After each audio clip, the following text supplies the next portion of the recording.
Alright, ever wonder what a frost heave looks like on the inside? Well, this is a frost heave. We're in our swamp area. And this is what it looks like inside. That ice lens right there kind of separates the mud and the water and pushes up. So that's what a frost heave looks like from the inside.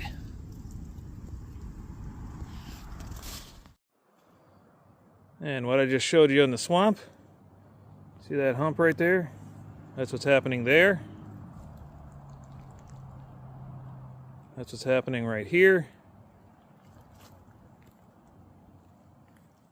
And that's what's happening right here. That's what frost heaves do to railroad track, especially miniature railroad track. They make it all wonky and bumpy. So I can't fix these frost heaves right now. I just have to wait for the weather to warm up enough that they melt out and the track settles again. So if I try to fix them, the track will melt, the ice will melt out, the track will settle or not, depending on what I do, and well, I'll end up with humps where there weren't any, or dips where there weren't any humps. So best to leave frost heaves alone and let them do what they're going to do. At the mercy of the weather. But one thing I can fix is a gauge issue further up the hill than the last tube we fixed. This one goes from here to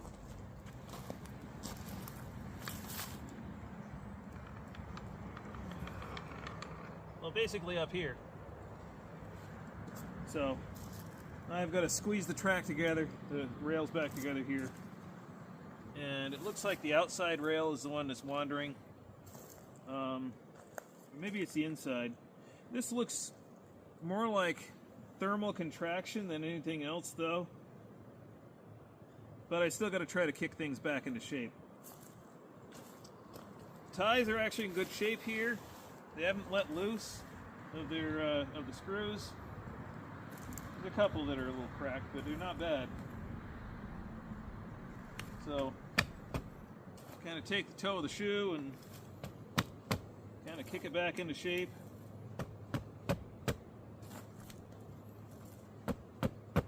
Got to stand on the other rail to hold the track stable.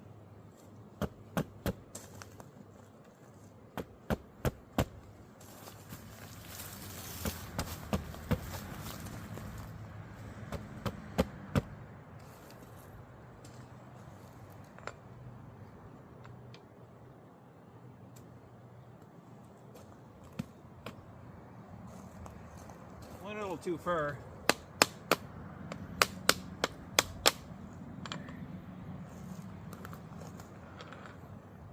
Alright, that's fixed.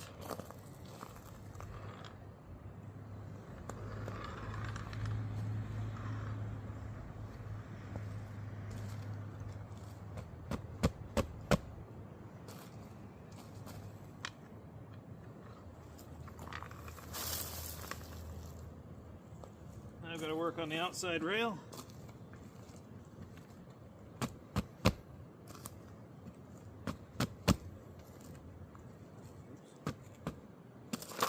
Don't want to step on that.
That's the best we're going to get right now. I can lock it in a little bit with a couple of screws here. Not much else I can do.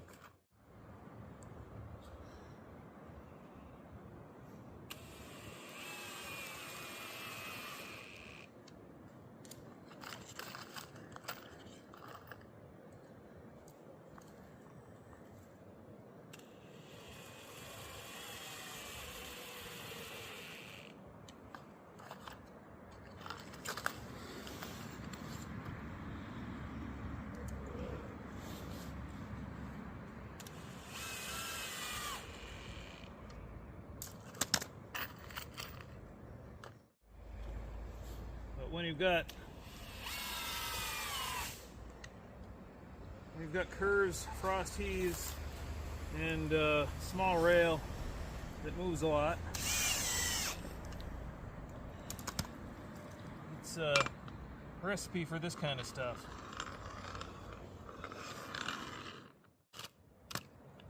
Come on.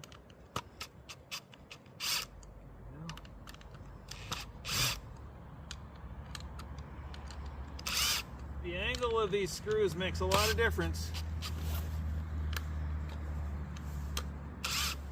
You put them at an angle, they hold better. Put them in straight up and down, they tip over.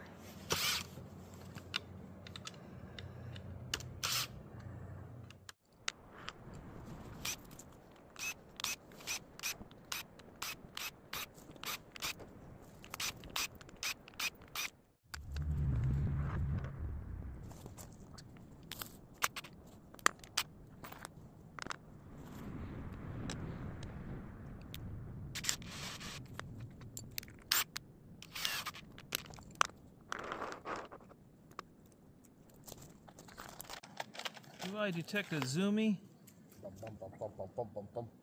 It's a zoomie.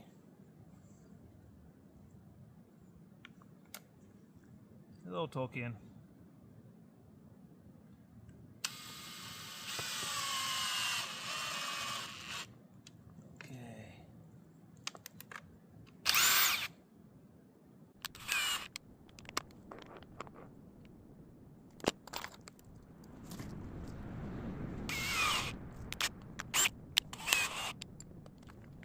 Just in case you wondered, this rail moves a lot while you're tying it down, so you gotta keep an eye on it.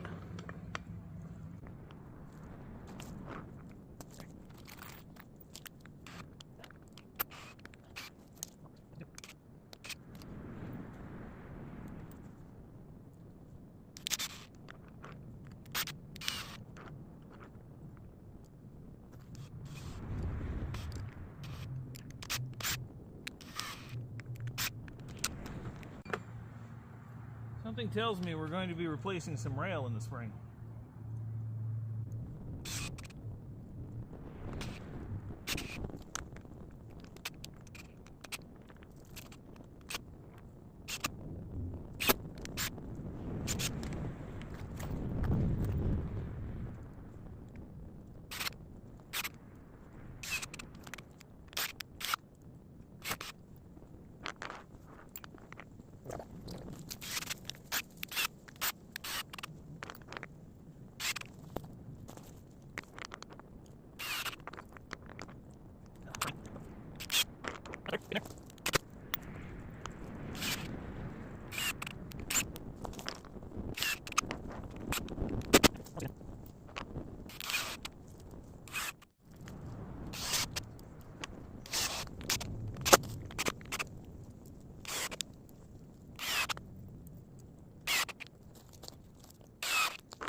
We're back engaged. All right, mission accomplished. You probably figured out we fixed a lot of these gauge issues in the winter time, and well, part of that is lack of tie plates. Part of that is the size rail we use. Yeah, you use what you can afford when you build it, right? So that's what we did. Just got to work with the materials you've got, and that's what we're doing. So hope you enjoyed this little bit of problem solving and troubleshooting. If you'd like to help support this channel in a more substantial way and a financial way, go over to Patreon, patreon.com/Millbrook Railroad, or become a channel member right here on YouTube. So, thanks for watching today's video. We'll see you in the next one.